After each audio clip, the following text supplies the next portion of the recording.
Tata Motors और Tata Motors DVR दोनों के बीच में क्या डिफरेंस है? क्या ये सेम कंपनी है या अलग अलग? अगर ये सेम कंपनी है तो दोनों में ट्रेडिंग अलग अलग क्यों? और अगर ये अलग अलग कंपनी है तो दोनों के नाम में टाटा मोटर्स कॉमन क्यों?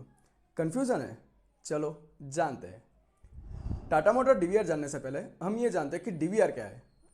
DVR stands for differential voting right. नाम से ही पता चलता है कि there some difference in terms of voting rights, right? जी हाँ, वोटिंग राइट में डिफरेंस लाने के लिए ही डीवीआर शेयर को इंट्रोड्यूस किया जाता है। डीवीआर शेयर में ऑर्डिनरी के कंपेयर में वोटिंग राइट काफ़ी कम दिए जाते हैं। क्वेश्चन अब ये है कि डीवीआर शेयर की ज़रूरत क्यों है? काफ़ी दफ़ा होता ऐसा है कि कंपनी को इक्विटी के जरिए कैपिटल रेज करना है, पर डिसीजन मेकिंग प्रोसेस में स्टेक होल्डर को इन्वॉल्व नहीं करना है, तो वो कैपिटल रेज करती है डीवीआर शेयर के जरिए। टाटा मोटर्स की अगर बात करें तो टाटा मोटर को जब जेएलआर एक्वायर करना था जैगुआर लैंड रोवर, तब उन्होंने कैपिटल रेज किया था टाटा मोटर डीवीआर के जरिए। टाटा मोटर डीवीआर में ऑर्डिनरी के कंपेयर में 1/10 वोटिंग राइट दिए जाते हैं। मतलब अगर आपके पास टाटा मोटर के 10 ऑर्डिनरी शेयर है तो आप कर पाएंगे 10 वोट, मगर आपके पास 10 डीवीआर शेयर है तो आप कर पाएंगे सिर्फ 1 वोट। अब ये तो फायदा हुआ कंपनी का। स्टेक होल्डर का क्या फायदा? वो क्यों खरीदे?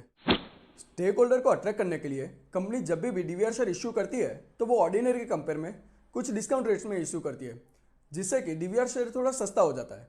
काफ़ी बायर्स ऐसे होते हैं जिनको सस्ता शेयर ज़्यादा पसंद आता है, हालांकि बाद में दोनों की ट्रेडिंग अलग हो जाती है। दूसरा बेनिफिट है डिविडेंड। टाटा मोटर डीवीआर में ऑर्डिनरी के कंपेयर में 5% ज़्यादा डिविडेंड दिया जाता है। मतलब अगर टाटा मोटर ऑर्डिनरी में है 100% डिविडेंड, देन डीवीआर में मिलेगा 105%।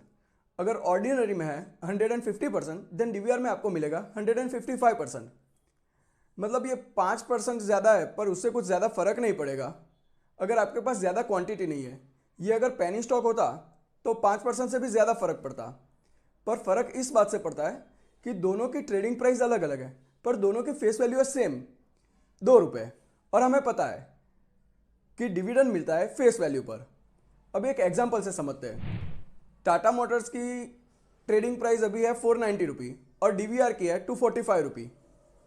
मान लीजिए कि टाटा मोटर अगर 100% डिविडेंड डिक्लेयर करता है, अगर आपके पास एक ऑर्डिनरी शेयर है तो आपको मिलेंगे 2 रुपये और आप खर्च करेंगे 490 रुपी। और अगर आपके पास है एक डीवीआर शेयर तो आप खर्च करेंगे 245 रुपी और आपको मिलेंगे 2.1 रुपी डिविडेंड। मतलब आप पैसे भी खर्च कम कर रहे हैं और डिविडेंड भी ज़्यादा ले रहे हैं, तो ये तो फ़ायदा हुआ ना। क्वेश्चन अब ये है कि डीवीआर शेयर लेना चाहिए कि नहीं लेना चाहिए।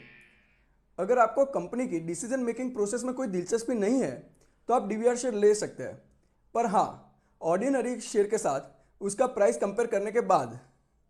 ठीक है, बाय।